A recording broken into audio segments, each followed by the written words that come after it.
Teacher Shell Learning Resource Channel. Let's read story with comprehension check. The Old Gnome's Gift of Friendship.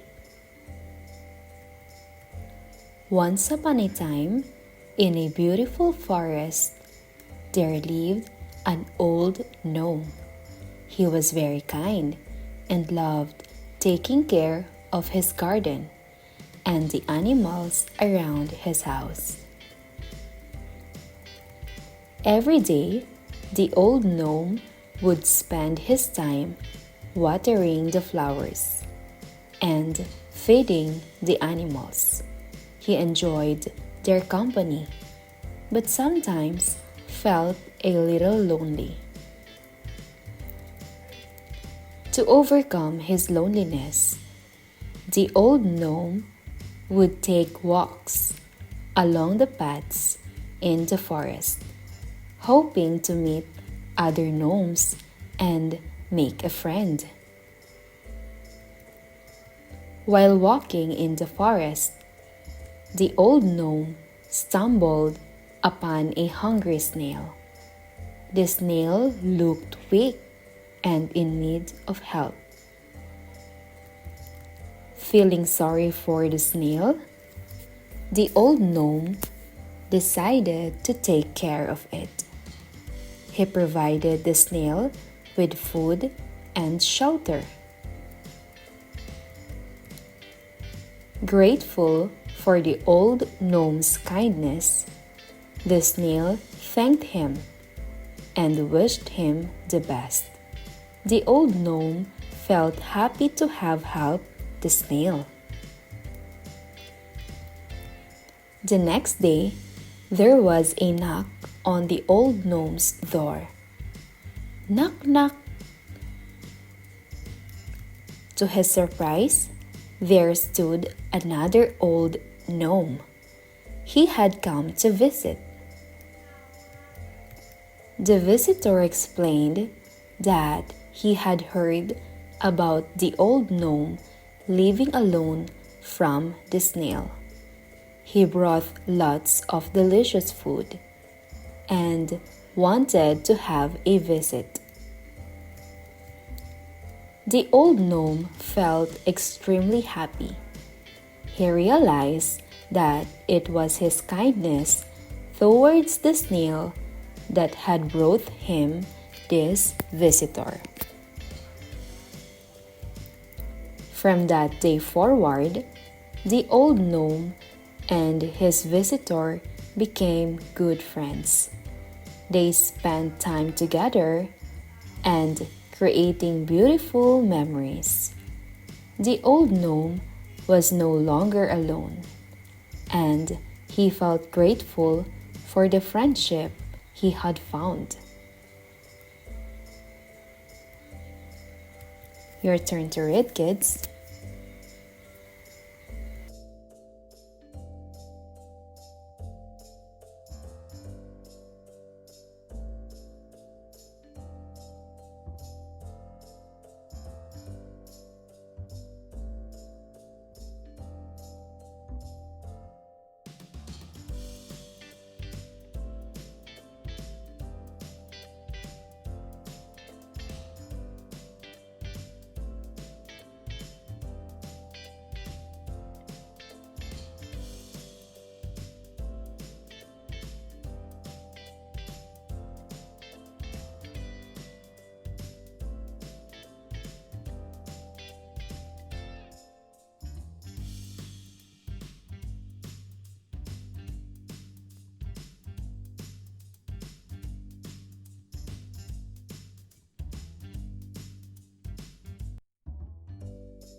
Good job! This time, let's answer the questions from the story. Number 1. What did the old gnome enjoy doing in the beautiful forest? A. Flying with birds. B. Taking care of his garden and animals. C. Playing hide and seek.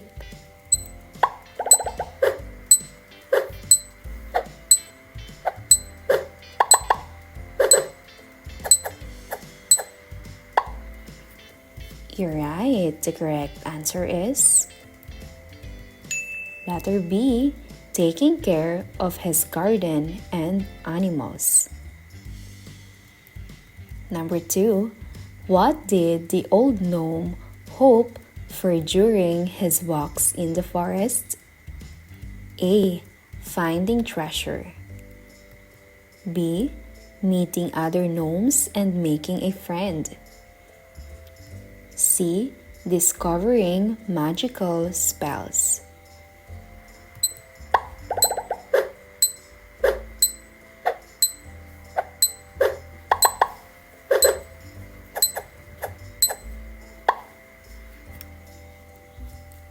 You're right. The correct answer is letter B, meeting other gnomes and making a friend. Number 3, how did the old gnome help the hungry snail? A. Gave it a magic potion. B. Provided it with food and shelter. C. Ignored it and walked away.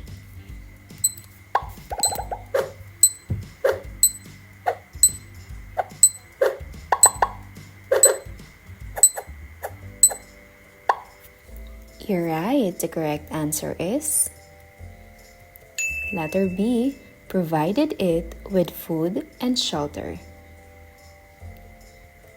Number 4, what did the snail do to show gratitude to the old gnome? A. Gave him a shell as a gift. B. Thanked him and wished him the best. C. Invited him for a snail race.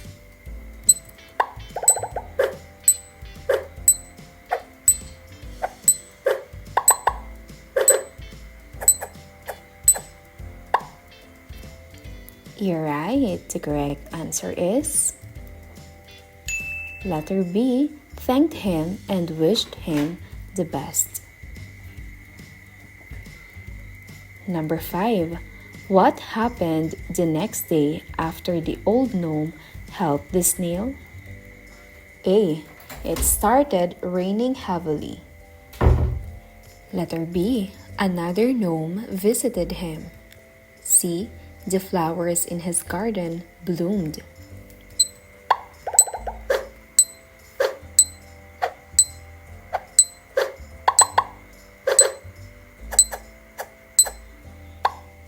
You're right. The correct answer is letter B. Another gnome visited him. Number 6. How did the visitor gnome find out about the old gnome living alone? A. He overheard it from the flowers. B. The snail informed him. C. It was written on a magical scroll.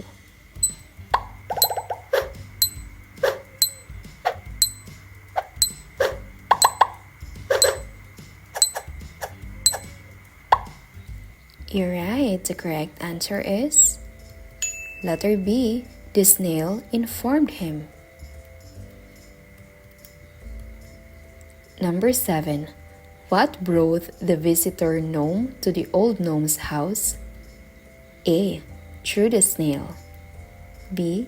The aroma of delicious food. C. A magical spell.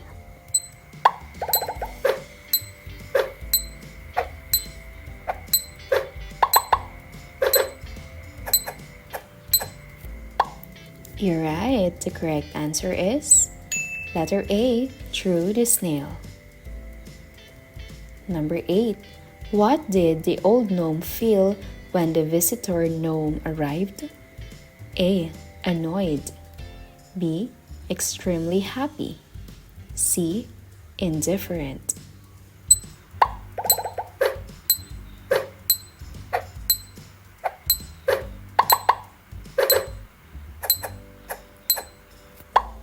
You're right. The correct answer is letter B, extremely happy. Number 9. What did the visitor gnome bring for the old gnome? A. A pet snake. B. Delicious food. C. A magical wand.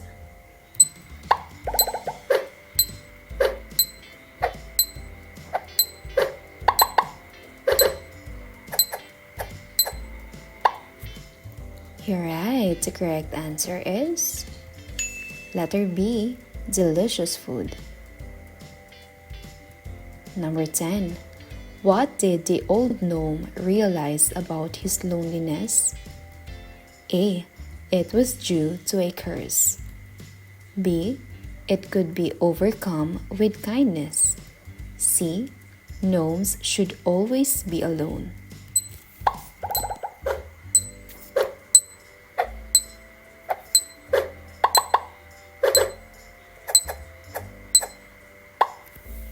You're right. The correct answer is letter B. It could be overcome with kindness. How many scores did you get? Wow, that's a good job. Do not forget to hit the like and subscribe button to be notified on our next episodes. Goodbye, kids.